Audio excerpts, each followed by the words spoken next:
네, 여러분 안녕하세요. 같이 말씀 한 끼 히즈스토리 큐티 나눔 시간입니다. 오늘 말씀은 사무엘 하 19장 1절에서 10절까지의 말씀입니다. 오늘 말씀에는 전쟁에서 승리를 거둔 다윗, 그러나 아들 압살롬의 죽음으로 인해서 기뻐하지 못하고 계속 슬픔의 표현을 하고 있는 그 다윗으로 인해 백성들이 근심하고 어려워하고 있는 상황이 기록되어 있습니다. 다윗은 전쟁에서 이겼지만 자기 아들을 잃은 슬픔으로 인해서 압살롬아, 차라리 내가 죽는 것이 나을 뻔했구나. 이렇게 왕으로서의 그 전쟁에서 승리를 취한 것보다 아버지로서의 자녀를 잃은 슬픔을 더 많이 드러내고 있습니다.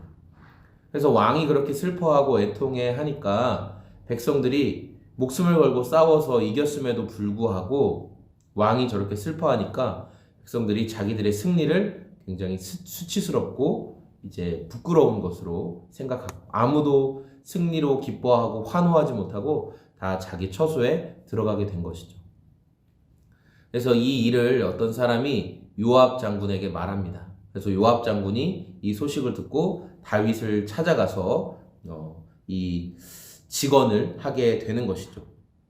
그러면서 하는 말이 왕께서 오늘 왕의 생명과 왕의 자녀의 생명과 처첩과 비빈들의 생명을 구원한 모든 부하들의 얼굴을 부끄럽게 하셨습니다.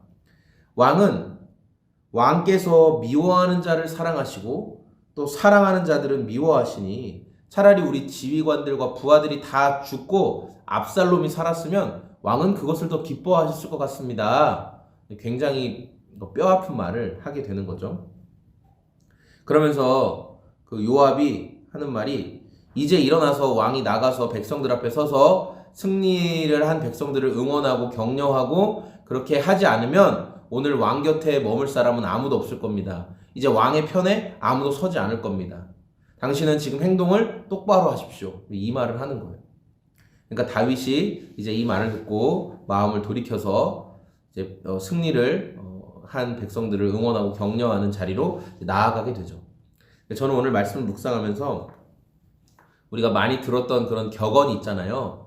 그러니까 왕관을 쓰려는 자는 그 무게를 견뎌야 한다라는 격언이 있는데 오늘 다윗은 왕이기 때문에 전쟁 가운데 자녀를 잃었고 그러나 그 잃은 자녀가 누구냐면 반란을 일으킨 지금 그러니까 이 일을 시작하게 된 사람이에요. 그 아들을 잃게 돼서 괴로웠어요. 그걸 가지고 아버지의 마음으로만 지금 상황을 대해서는 안 되는 거예요. 왜냐하면 왕이기 때문에 그 무게가 있기 때문에. 그리고 압살롬 자기 몸으로 낳은 아들 압살롬뿐만 아니라 목숨을 걸고 다윗을 위해 싸운 모든 사람들은 사실 다윗 왕에게 있어서 다윗 왕을 아버지처럼 생각할 수밖에 없는 거예요. 백성들은 왕이 그렇게 백성들을 돌보아야 하는 게 맞죠.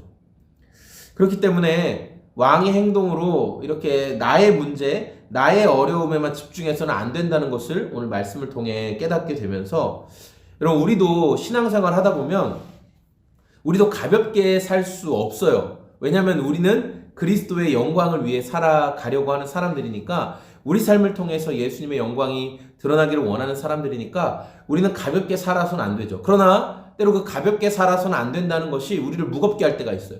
그래서 그냥 다 포기하고 싶다. 한번 나도 왕창 망가지고 싶다. 아니면 여러분 내가 예전에 그런 어떤 모습처럼 나도 막 살아보고 싶다. 그런 마음이 올라올지도 몰라요. 그러나 우리가 그리스도인으로 살아가는 것은 영광의 면류관을 쓰고 살아가는 것과 같아요. 우리 안에 모시고 계신 그 주님을 높이는 일을 위해서 살아가야 하기 때문에 우리는 사실 무거운 책임감을 가지고 있죠.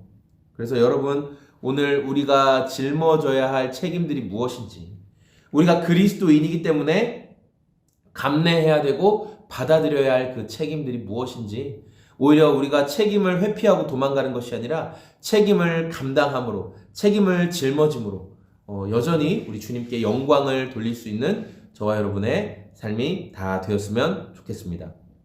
네, 여러분 감사합니다. 저는 소금 제작소의 공장장이었고요. 오늘도 그렇게 삶의 자리에서 그리스도의 영광을 위해 각자의 책임을 감당하는 저와 여러분의 오늘이 다 되었으면 좋겠습니다. 고맙습니다. 안녕히 계세요.